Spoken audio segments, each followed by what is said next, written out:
Welcome to the Wealth of Nations. We are back again with another video, and this time I'm going to be lamenting some frustration with Reddit. And the reality that it is that if you have an unwelcome opinion, it is unacceptable. You cannot have it, which I think is a most unfortunate thing. Quite a shame, really. So I was on Reddit and I typed in socialism. I just wanted to see what came up when I typed that in. And there was a number of articles that I saw from a subreddit called Politics. And if you look at the subreddit Politics, you'll find something in common to many of the threads on there and many of the posts on there. Socialism. Let me pull it up here on Politics. Many of the articles talk about Donald Trump.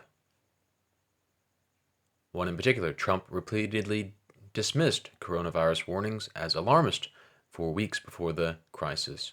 Trump threatened to veto stimulus. The New York Times just published documents showing Trump's COVID-19 response was worse than we know. Trump reportedly said he would reject a bailout package if it included aid to keep U.S. Postal Service functioning.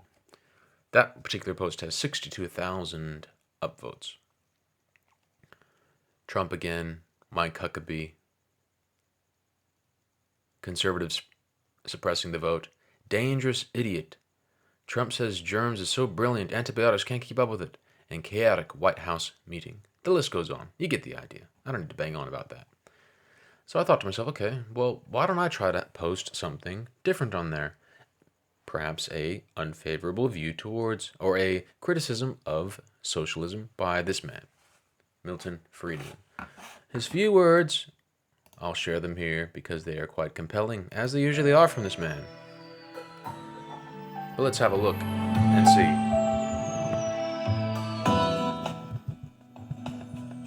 Socialism is forced.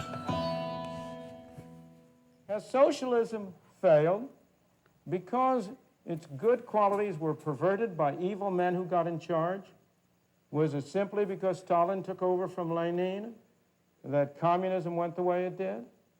Has capitalism succeeded despite the immoral values that pervade it? I think the answer to both questions is in the negative.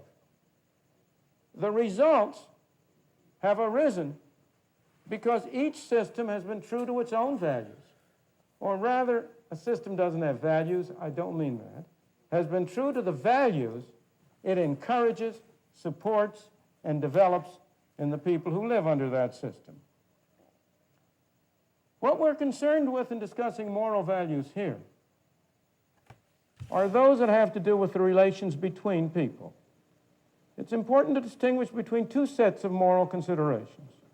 The morality that is relevant to each of us in our private life, how we each individually conduct ourselves, behave. And then what's relevant to systems of government and organization are the relations between people. And in judging relations between people, I do not believe that the fundamental value is to do good to others, whether they want you to or not. The fundamental value is not to do good to others as you see they're good.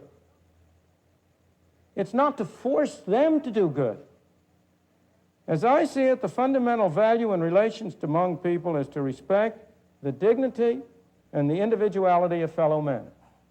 To treat your fellow man not as an object to be manipulated for your purpose, but to treat him as a person with his own values and his own rights.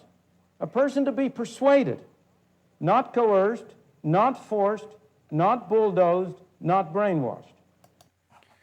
Very good points from Mr. Friedman, something that we should consider, and something that perhaps many other people would like to consider as well. But those words cannot be heard in this particular subreddit. Why? And it creates an issue that we have with the internet. Are they platforms of free speech?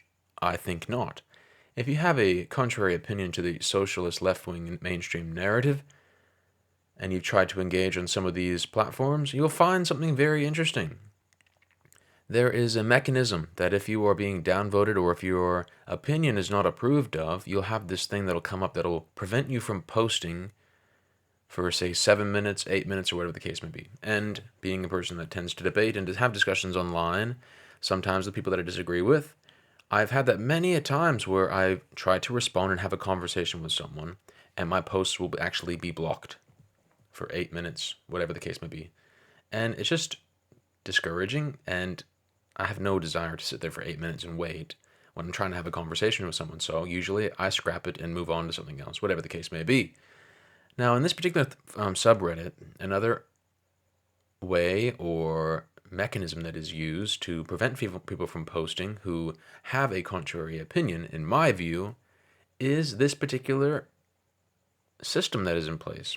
In this subreddit, Art Politics, I wanted to share this video. Milton Friedman, Socialism is Force. Didn't attach any particular opinion to it. I just posted it for people to peruse, and maybe we might have a discussion about it. That was my intention. But I received a message that says here. The first message was a reminder that this subreddit is for civil discussion. In general, be courteous to others. Debate, discuss, argue the merits of ideas. Don't attack people. Personal insults, shill or troll accusations, hate speech, any advocating or wishing death, physical harm, and other rule violations can result in a permanent ban. If you see comments in violation of our rules, please report them. For those who have questions regarding any media outlets posted on this subreddit, please click here to review our details as to whitelist and outlet criteria. So there's obviously a thing called a whitelist. What is the whitelist? I was surprised to see. And I've never seen this before on Reddit, but it says, the second message was the message telling me that my post has been removed. It says, hello, your post, Milton Friedman, Socialism is Force, has been removed because the YouTube channel is not on our whitelist. To submit to our whitelist, please view this link, which will allow you to submit a URL for consideration. So you're able to actually submit a URL for those who have power and control over the subreddit to review it and determine if it is proper. If this was an error, please message the moderators. Note, we will not be whitelisting channels that do not adhere to our rules. If you submit a rule-breaking channel to our whitelist, we may match your form submission against your submission and ban your account. So even trying to make an attempt to put something on the whitelist can actually get you banned from the sub. I find it so shocking. If you are deemed to be a spammer, your account will be reported to the admins. Okay. If you submit a rule breaking, what are the rules? It'd be interesting to find out what the rules are. Channels that will absolutely not be considered include personal blogs, satirical or entertainment-based channels, non-reputable, notable channels, and blatant spam. Do not submit a channel for whitelisting that has rule-breaking content. Okay, so if I want to go through the hassle of getting this particular channel, Liberty Pen, to be on the whitelist, I have to go through a certain process. Now, this is the information here. I'll just read it to you about the domain whitelist, what you have to do. Okay. Must contain news about current U.S. politics. They must have original content and not be stolen or rehosted from another source. Content available must be in the form of an article, video, or sound clip. In order for a domain to be eligible for whitelisting, at least one of the following must apply. The source is a major print media publication, television network, or radio broadcaster. So nothing independent, it sounds like. Print media publication. It has to be major. So what is major? NPR, ABC, CNN. Surely those count.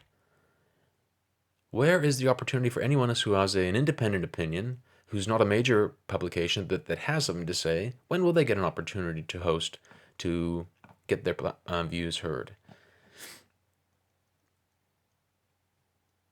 The source is a web news or media organization regularly cited by or affiliated with other notable or reliable sources, such as Vox Media, Politico, PolitiFact, and Defense One.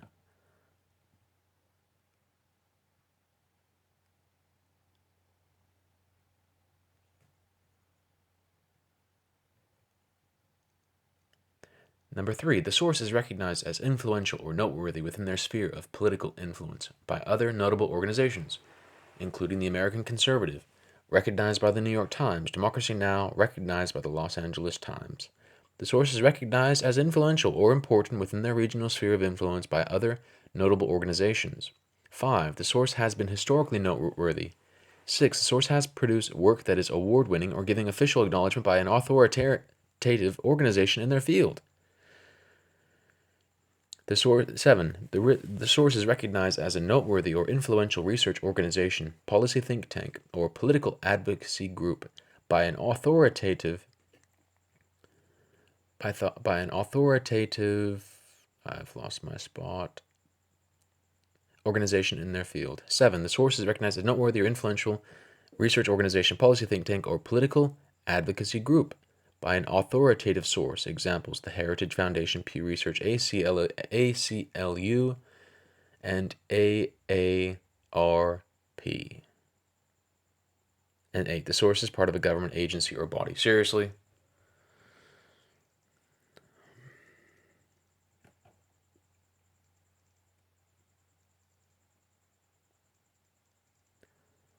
Okay, so the list here is quite extensive. The main whitelist. I'll try to bring this over here. Okay, so here's the list that I just read out.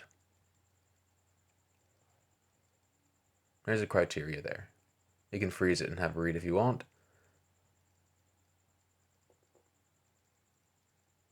Okay.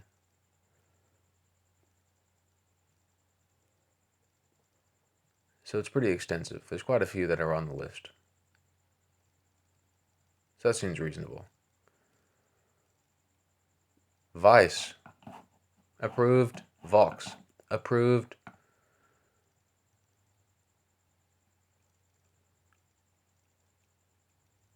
I wonder if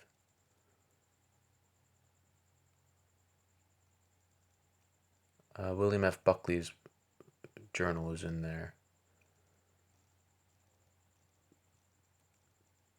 ABC is in. CNN, in. Fox is in. That's good. There's some balance there. Well, I shouldn't say balance. I highly doubt this is a balanced list. I think the NPR, of course, PBS.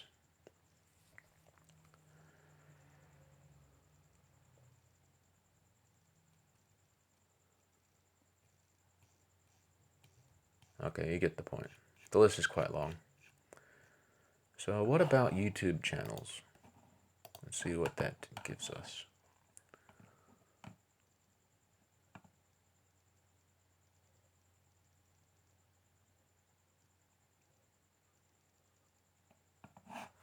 Okay, once again, Vox isn't approved, Huffington Post is approved, Breitbart is approved, that's good. The main thing I'm looking for here is there some balance. The Daily Seeker, the Daily Wire. No Daily Wire? So it's basically the same groups that are on the web list are on the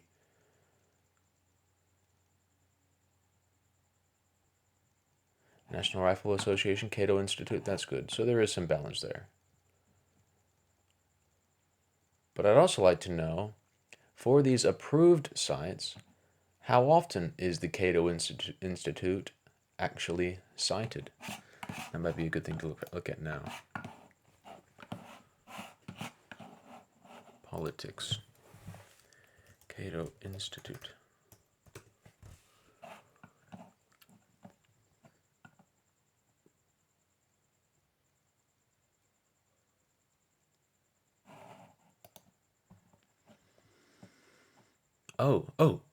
Okay. Here's some interesting things. So we have, this one says, this first post with 1,400 upvotes from the Cato Institute in Politics. Never trust the Cato Institute. Even the Cato Institute thinks that Republican judge who struck down Obamacare was wrong.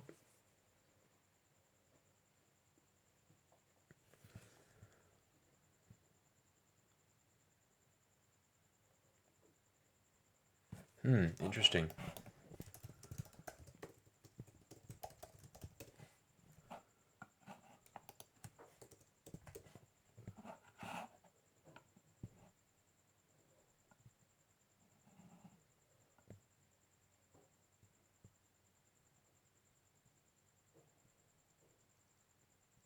Yeah, that's interesting. So there's quite a few to choose from here. Quite a few different organizations. But I can imagine that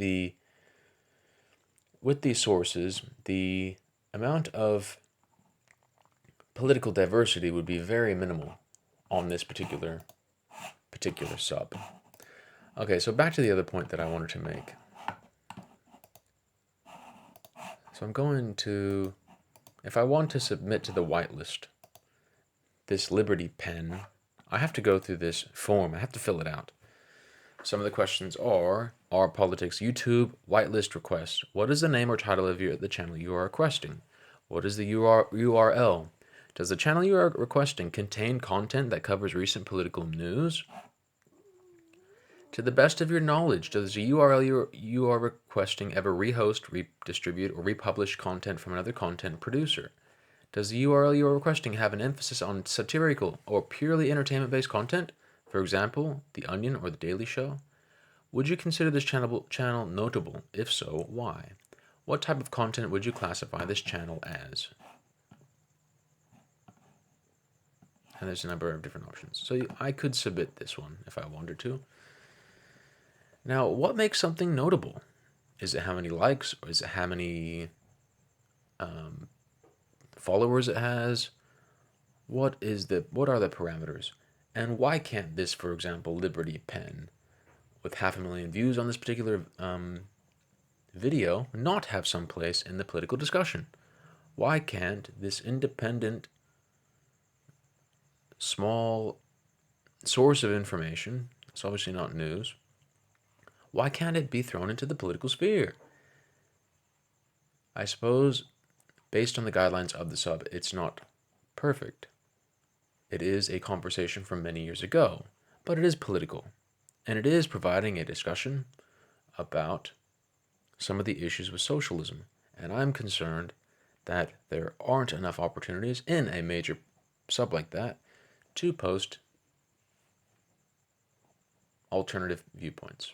And if you want that to happen, your opportunities and the chance of it happening seem quite slim, and there's barriers to it. So I was quite surprised to see this. Now, there was another article that talked about asking the question, is Reddit a cult? No, I don't think it is. But I think it has and tends to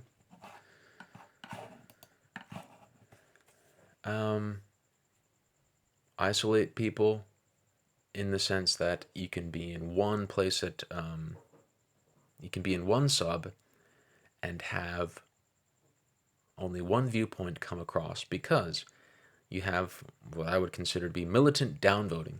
People use the downvote button as a weapon. If they disagree with you, they downvote you to oblivion, thus giving you that penalty of having to wait 8 minutes to reply. And I think when that happens, there isn't an opportunity for people with different points of view, with independent points of view, the opportunity to actually share their ideas. And I find it all over Reddit. And I'm personally a big fan of Reddit, and I like it. I think it's a good place to share ideas and to communicate. But I think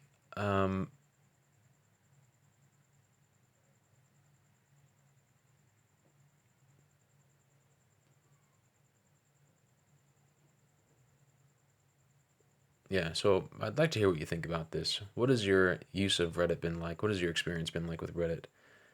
I think there are a lot of mechanisms in place and a lot of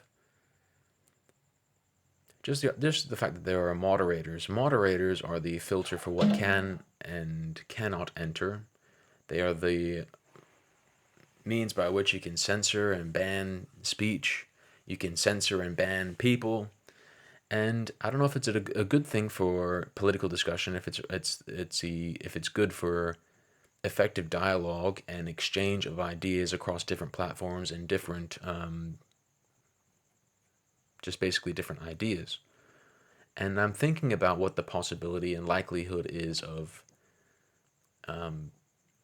just what this means for society when a lot of our conversations are happening online. If you are funneled in and corralled into a pen of your own ideas that people share with you, and there's no opportunity for other people to come in to challenge those ideas or to expand on those ideas, I wonder if we are creating echo chambers that are not good for political discussion. That has to be robust, that has to be dynamic enough so that we can sort through the problems that we have in a society. Now, I also just read that I saw a video of Jordan Peterson talking about the importance of free speech and why it is important. Funny enough, on Reddit.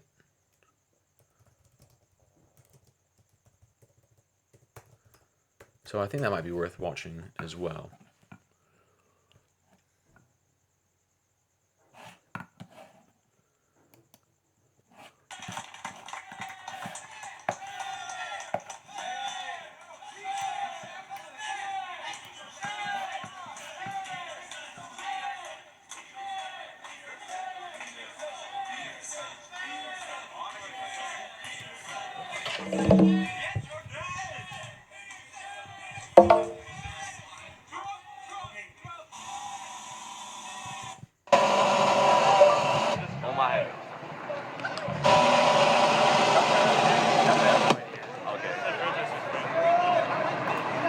Okay, so all these things are happening. We have what's going on the internet, and I wonder if what is happening on the internet is contributing to situations like we see here with Jordan Peterson, where he's not allowed to say what he wants to say, where there's no opportunity for discussion.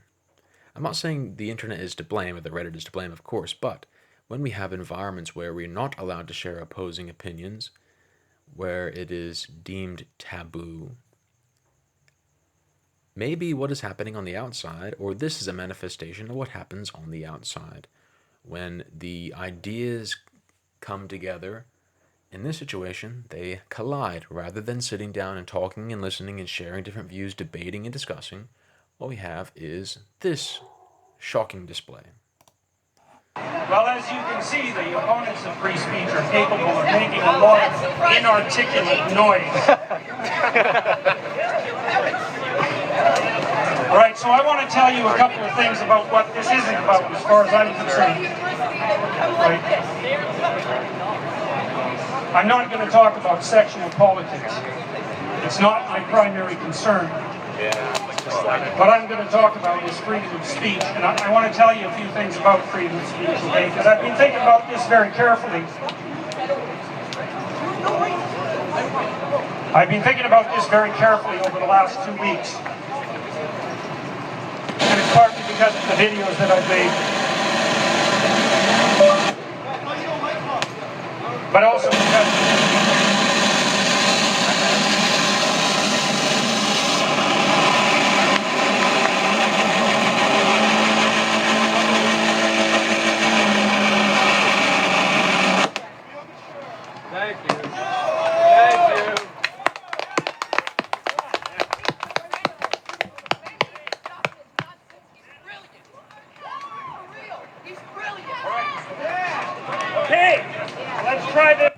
Jordan Peterson is about to spit the dummy. He's had enough. He's fed up. And he's about to bring the pain. Let's hear it. Right. So there's a reason I'm defending freedom of speech. And the reason for that is quite straightforward. The reason I'm defending freedom of speech is because that's how people with different opinions settle their opinions in a civil society. And if we lose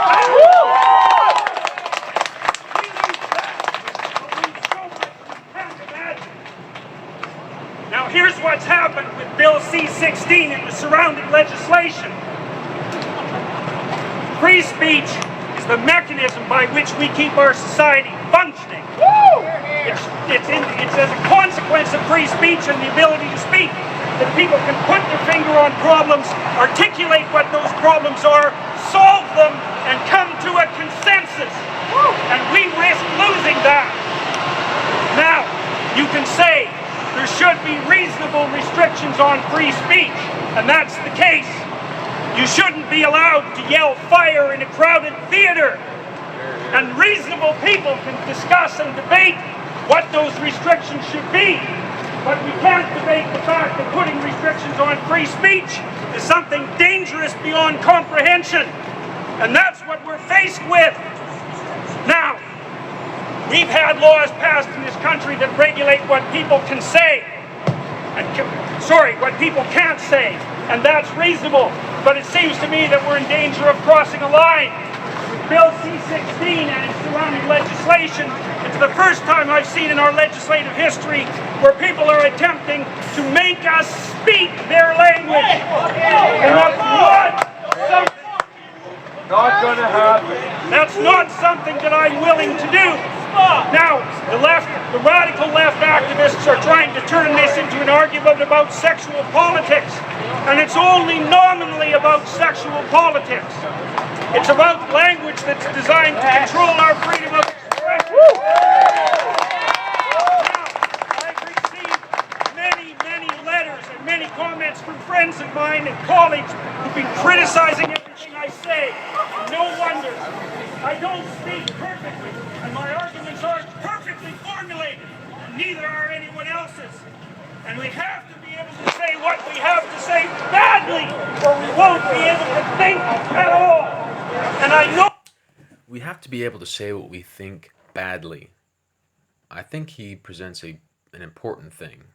Not all of our arguments will be perfect, not all of our ideas will be sound, but just the opportunity to voice them and say them and bring them to the fore is what leads to solutions, is the point that he is making. But if we're not even allowed to get to that point, we are left with a society that is basically a dictatorship, because you are dictated to what is appropriate. Rather than you figuring it out yourself, you are told what the solution is, you are told what the outcome will be.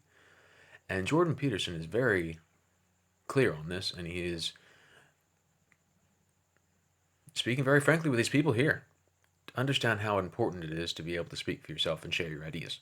And I would argue it's the same for the internet. And I think if a lot of things, there are some parallels with Reddit here in relation to censorship, what can and can't be said. All those things are kind of playing out on this platform, this anonymous platform for people to meet and discuss. where that leads. I've studied totalitarianism for 4 decades, and I know how it starts. It starts with the restrictions of freedom of speech.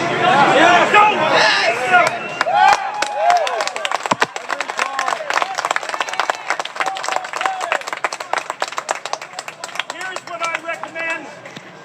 You all have consciences. You all have the ability to articulate.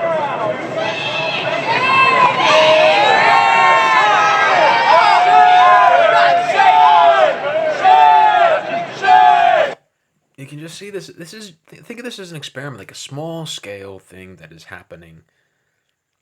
But could you imagine if this scenario with this one particular speech was happening on a much wider scale, on a much bigger scale, where a person isn't even allowed to speak and share his ideas? I think we could easily become a society where that is extended to many different spheres. I would argue it's crept into the corporate world, obviously into academia, and I think it's unfortunate. And it's not in the spirit of Western society, where free speech is paramount. Trump! Trump! Trump! Trump! Leadership! Leadership! Leadership!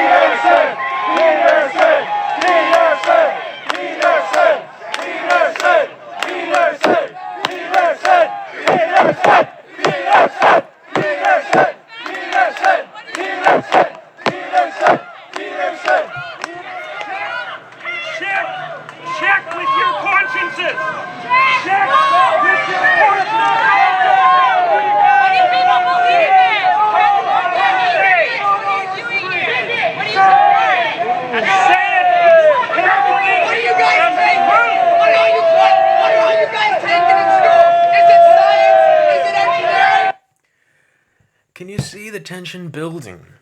How long does it take until someone spits the dummy and says enough is enough? I want to speak and say what I have to say.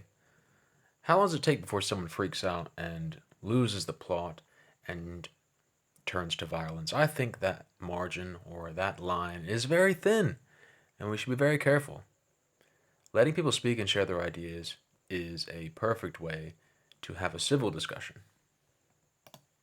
What are you guys taking in school? What are you guys taking for you to be here? Awesome ideological filter that comes. Keep saying words. All right.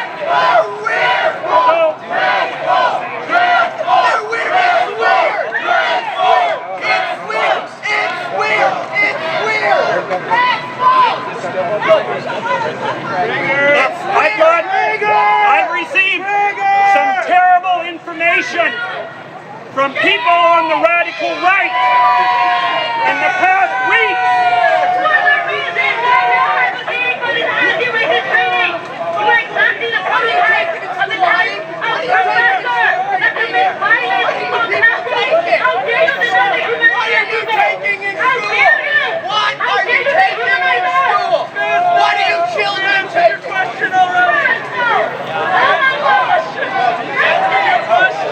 What are you guys taking to school? Not this guy over here.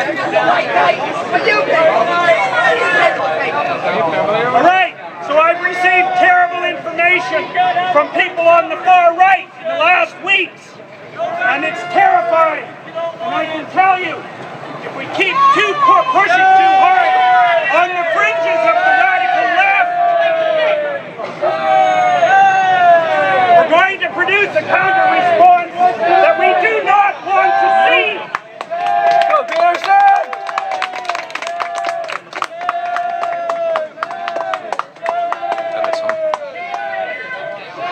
So I'm asking each of you, as individuals, consult your conscience and to say clearly and carefully what you have to say. And that's all anyone can do. Thank you for coming. That's all anyone can do. And I think this is in line with the points that Milton Friedman was making earlier, that we are free and individual people with our own morals and our own values. And he mentioned earlier that we shouldn't be those who are coerced, manipulated, brainwashed into doing the bidding of others. And we also shouldn't be legislated to do things that might be against our own will and value and desires. And Bill C-16 is a prime example of that. And here, in this case, with Jordan Peterson speaking to students at a free speech rally, he is not allowed to speak. He is not given the freedom to express his own ideas, his own values, his own perspectives to a forum, to a public forum.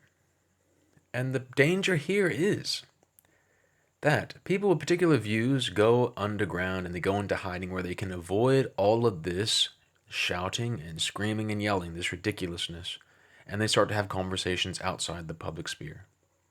That is what happens when you do things like this. That is the unintended consequences that I don't think these particular people see. And I wonder if it's the same on these public platforms online, Reddit, and other places. If you're not allowed to have conversations there, people will find their own places to have conversations where you cannot see what is being said. You cannot see what is being written.